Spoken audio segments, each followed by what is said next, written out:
ప్రపంచ వైద్య చరిత్రలోనే అద్భుతం నియోకేర్ హోమియోపతి ఎలాంటి అనారోగ్య సమస్యలకైనా 100% ట్రీట్మెంట్ గ్యారంటీ. నమస్తే, నేను Keshav. Welcome to Suman TV. భారతీయుడు 2 26 ఏళ్ల తర్వాత సెకండ్ సీక్వెల్ రావడం అనేది, సెకండ్ పార్ట్ రావడం అనేది ఒక ఆసక్తికరమైనటువంటి అంశం. యూనివర్సల్ స్టార్గా గుర్తింపు పొందినటువంటి కమల్ హాసన్ అలానే సినిమా లెవెల్ని, సౌత్ ఇండియన్ సినిమా లెవెల్ని మరో స్థాయికి తీసుకెళ్ళినటువంటి శంకర్. ఇదే కాంబినేషన్లో 26 ఏళ్ల క్రితం మొదటి పార్ట్ వచ్చింది, ఇప్పుడు రెండో భాగాన్ని తీశారు. సో ఎలా ఉంది సినిమా? పబ్లిక్ ఒపీనియన్ ఏంటి? అసలు సినిమాలో ఉన్నటువంటి పాజిటివ్లు ఏంటి, నెగిటివ్ ఏంటి? ఈ అంశాలను విశ్లేషించేటువంటి ప్రయత్నం చేద్దాం. మనతో పాటు అనలిస్ట్ చంద్ర శ్రీనివాస్ గారు. నమస్కారం. నమస్కారం అండి. ఏంటి, ఎలా ఉంది భారతీయుడు 2? పవన్ కళ్యాణ్ అలానే ఈ మధ్య వచ్చినటువంటి ఈ సినిమాలన్నీ మన సిరీస్ ఒకసారి చూస్తే కనుక కల్కి ఇట్లాంటి ట్రెండ్ అంతా ఒకలా ఉన్న టైంలో మళ్ళీ ఎప్పుడో 26 ఏళ్ల క్రితం ఒక మోడల్ స్టార్ట్ చేశాడు, ఇప్పుడు మళ్ళీ రెండో పార్ట్ అన్నాడు శంకర్. సో ఎలా ఉంది, మీకు ఏమనిపించింది? డెఫినెట్గా అండి, మనం ఉదయాన్నే ఫస్ట్ షో చూసినప్పుడు అంటే మనం చిన్నతనంలో భారతీయుడు చూసినప్పుడు ఆ మర్మకళ, చేతులు తిప్పడం ఇవన్నీ చూస్తే దీంట్లో కూడా ఈ విద్య ఉందా అనేది మనం నిజమే, భారత సంస్కృతిలో అది భాగం. తర్వాత మనల్ని ఆకలింపు చేసుకొని చైనాలో, థాయిలాండ్లో అట్లా కరాటే శిక్షణ తీసుకున్నారు. కానీ అది మనం చాలా సినిమాలు చూసాం. ముఖ్యంగా ఫస్ట్ మీరు అన్నట్టు యూనివర్సల్ స్టార్ కమల్ హాసన్ గారు ఆ రోజు తీసిన సినిమా ఆఫ్టర్ 28 ఇయర్స్ తర్వాత ఈ రోజున స్క్రీన్లో చూస్తే అండి, అప్పటికి ఇప్పటికి ఏమాత్రం తగ్గని విధంగా ఆయన ఆహాభావాల్లో, ఆయన నటనలో చాలా పర్ఫెక్ట్గా చేశాడని మనం అనుకోవాలి. భారతీయుడు 1 ఏమైంది, ఆ రోజు ప్రతి వ్యవస్థలోని అవినీతిమైపోతే ఎలా అనే ఇదిలో చివరికి తన కొడుకును కూడా చంపే క్యారెక్టర్ అనేది అక్కడ ఎండ్ అయింది. తర్వాత 2 ఎలా ఉంటుంది అనేది మనం అందరూ చూసాం. 2 వచ్చి తెలికితే అప్పటికి ఇప్పటికి 22 దశాబ్దాల పైన జనరేషన్ మారిపోయింది. ఆ జనరేషన్ మారే క్రమంలో చాలా మార్పులు ఈ దేశం అనేక రకాల్లో డెవలప్మెంట్తో పాటు ప్రతి రంగంలో కూడా అవినీతి కూడా పెరిగిపోయింది. అన్ని సెక్టార్స్, ఎడ్యుకేషన్ యూనివర్సలైజ్ అయిపోయింది. అది ఎడ్యుకేషన్ కావచ్చు, హెల్త్ కావచ్చు, లేకపోతే మైనింగ్ కావచ్చు, ప్రతి శాఖల్లో అవినీతి పెరిగిపోయింది. ఆ సిచ్యువేషన్స్లో కొంతమంది ఔచాకులు సిద్ధార్థ రూపంలో వాళ్ళ స్నేహబంధం అందరూ కలిసి ఒక యూట్యూబ్ పెట్టుకుంటా అవేర్నెస్ సమాజానికి కలుగజేసే క్రమంలో ఇవన్నీ కూడా చూసి చలించిపోతారు. వ్యవస్థలన్నీ కూడా లోపాలు. ఒక అమ్మాయి ఉద్యోగం రాక చనిపోవటం బయట నుంచి దూకి, తర్వాత ఒక అబ్బాయిని సర్టిఫికెట్స్ తీసుకోవటం, ఇవన్నీ కూడా అప్పుల కోసం. ఇవన్నీ చలించిపోయి భారతీయుడు ఆహ్వానిస్తారు వాళ్ళందరూ కలిపి.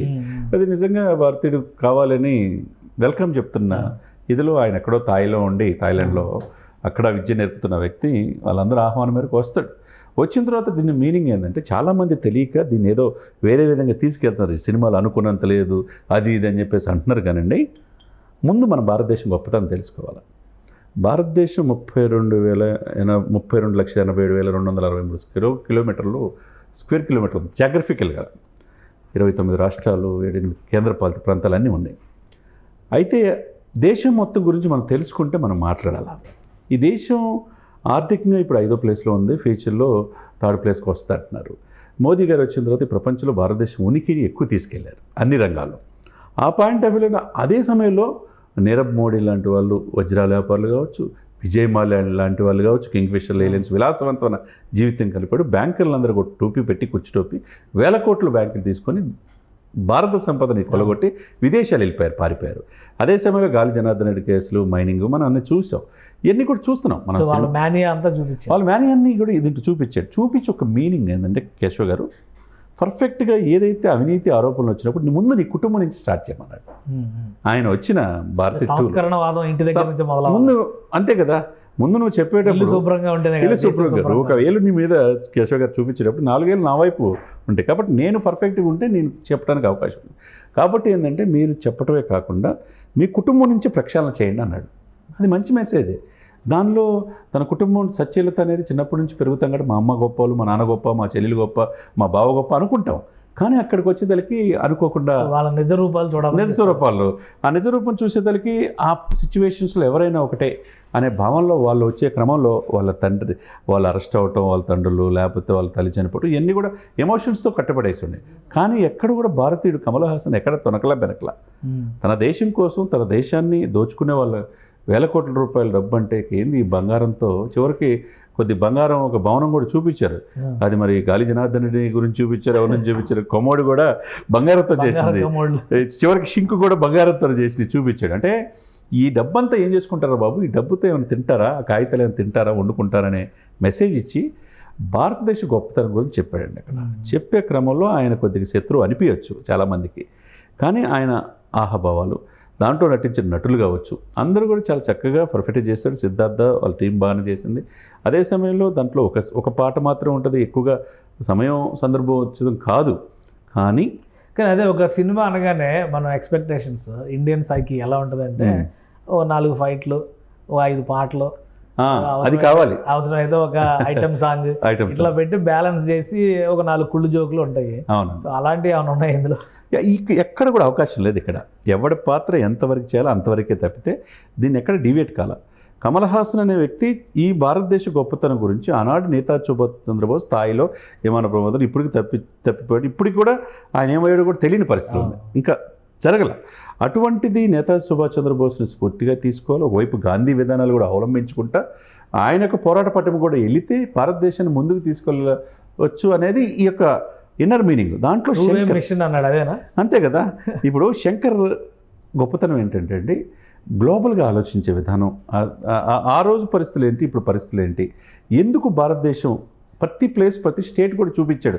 ఆ స్టేట్లు గొప్పతనం చెప్తా ప్రతి స్టేట్లో అవినీతి ఏ విధంగా ఉందో కూడా చూపించే ఇది మన ప్రయత్నాలు. మనం మిగతా వాళ్ళు చేయలేరు, అది కూడా గట్స్ ఉండాలి.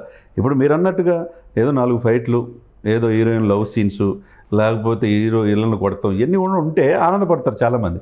ఇది పూర్తిగా భారతదేశ సమగ్ర సమాచారం. అంటే 144 కోట్ల జనాభా సార్, ప్రపంచంలో అత్యంత ఎక్కువ జనాభా.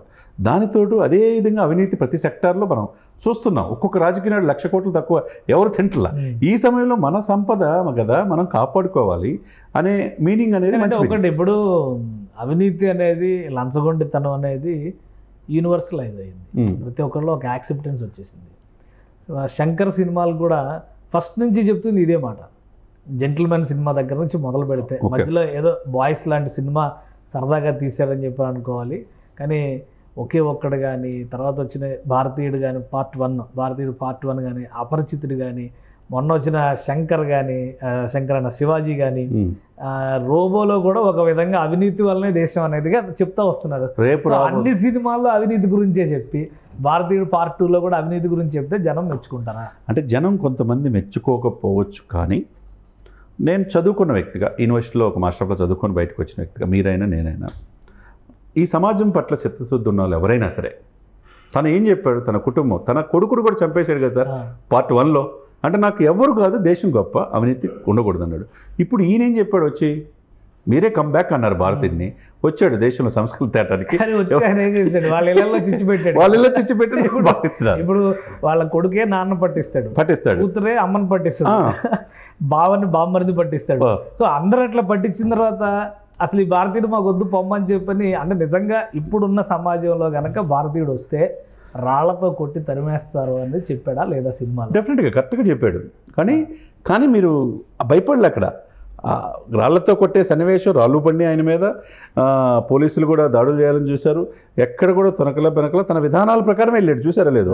మళ్ళీ కలుద్దాం పార్ట్ 3లో అని చెప్పి వెళ్ళాడు తప్పితే, అంటే పార్ట్ 3 ఇంకా పవర్ఫుల్గా ఉంటుంది. అప్పుడున్న పరిస్థితులు ఇంకా ఎట్లా ఉంటాయో చూడాలండి. ఏదైనా శంకర్ గారు ఇలాంటి సినిమాలు తీసుకొని ఛాలెంజింగ్ చేయటం మామూలు విషయం కాదు, జనాన్ని మెప్పించడం మామూలు విషయం కాదు.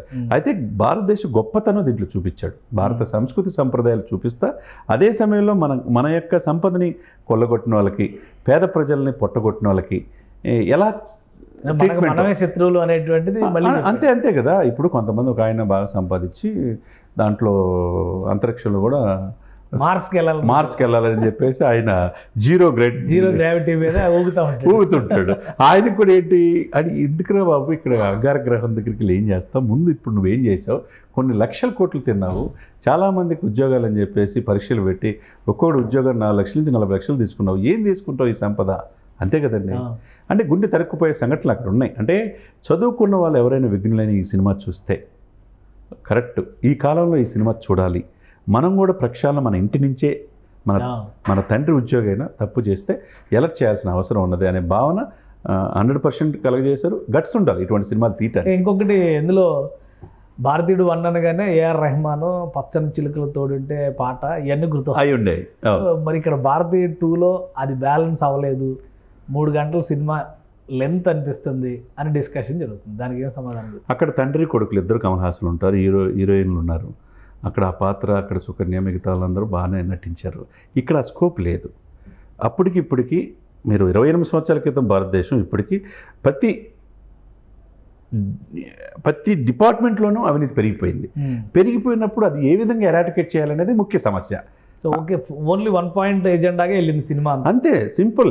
మన దేశాన్ని మనం పరిరక్షించుకోవాలా, మన యూత్ అనేది ఈ ప్రపంచంలో భారతదేశంకి ఏంటంటే స్ట్రెంత్ ఏంటంటే యూతే. మోదీ గారు చెప్పిన, ఎవరు చెప్పిన ఏంటంటే ఎక్కువ యూత్ మన దగ్గర ఉన్నారు. ఆవిష్కరణలు కూడా ప్రపంచంలో అనేక ఆవిష్కరణలు కూడా నాంది పలికేదే మన వాళ్ళు. ఐటీలో కావచ్చు, డాక్టర్స్ కావచ్చు, అంతరిక్షం దాకా ఎదిగే యూత్ మీతో పాటు, మీ ఎదుగుదలతో పాటు మీ దేశం గురించి ఆలోచించి మీ కుటుంబంలో ఏం జరుగుతుందో కూడా తెలుసుకోండి. ఇక్కడి నుంచి ప్రక్షాళన చేస్తే ఈ దేశం బాగుంటుంది అనేది ఇన్నర్ మీనింగ్. కాబట్టి దానికి ఇవన్నీ కూడా ఫస్ట్లో పార్ట్లో 1లో ఉన్నాయి, 2లో లేకపోవచ్చు. అంటే మీరు చెప్పిన దాని ప్రకారం ఇప్పుడు ఇవి లేవంటున్నారు, 2లో లేకపోవచ్చు అంటున్నారు. సినిమాటిక్గా ఉండాల్సినటువంటి ఫైట్స్ ఉన్నాయి కానీ పాటల లాంటి కాన్సెప్ట్లు మిస్ అయినాయి. ఈ మధ్య కల్కి సినిమా వచ్చింది. కల్కి సినిమా కూడా ఒకటే సింగిల్ పాయింట్ ఎజెండాగా, అంటే ఫ్యూచర్ ఎలా ఉండొచ్చు అనే కాన్సెప్ట్తోనే పురాణాలకి ఫ్యూచర్కి లింక్ చేస్తూ ఒకే కాన్సెప్ట్ వెళ్ళింది. ఇప్పుడు ఇది కూడా ఒక సీరియస్ సబ్జెక్ట్ తీసుకొని ఒకటే ఫోకల్ పాయింట్గా వెళ్ళారు. అవును. అంటే ఈ ట్రెండ్ జనాలకి నచ్చట్లేదు అనుకోవాలా, లేదంటే నిజంగానే సినిమా బాగాలేదన్నట్టుగా డిస్కషన్ చేసే వాళ్ళకి మీరు ఏం చెప్తారు? ఎందుకంటే చాలా డిస్కషన్ నడుస్తుంది సోషల్ మీడియాలో కూడా. కరెక్ట్. ఎవరు కామెంట్లు ఇప్పుడు అంటే ఒకటి కల్కి సినిమా మీరు చూసుంటారు, నేను చూశాను. అందరికీ అంతగా ఎక్కదు. మొదటంతా సాదాసీదాగా జరిగే ఆ సినిమా ప్రభాస్ పేరు పెట్టారు కానీ యాక్షన్ అంతా కమల్ హాసన్ది, అమితాబ్ బచ్చన్ది. అది మనకు తెలియని అంశం కాదు.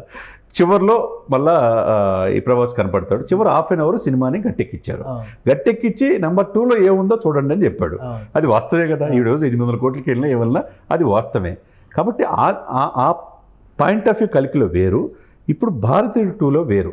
ఎవరో విమర్శించినంత మాత్రం దీంట్లో ఏమి లేదు అని విమర్శించినంత మాత్రం శంకర్ తన స్టాండర్డ్స్ తగ్గించుకోలేదు అంటారు. ఎక్కడ తగ్గలేదు.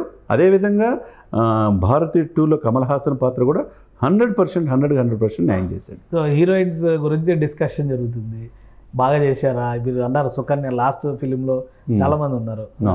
అదే మన సుకన్య కావచ్చు, అలానే హీరోయిన్ మనీషా కొయిరాలా కావచ్చు. వీళ్ళంతా అంటే వాళ్ళు కూడా ఎక్కడ ఒక హీరోకి ఒక హీరోయిన్ అన్న కాన్సెప్ట్ ఉండదు. ఓన్లీ సుకన్య, కమల్ హాసన్.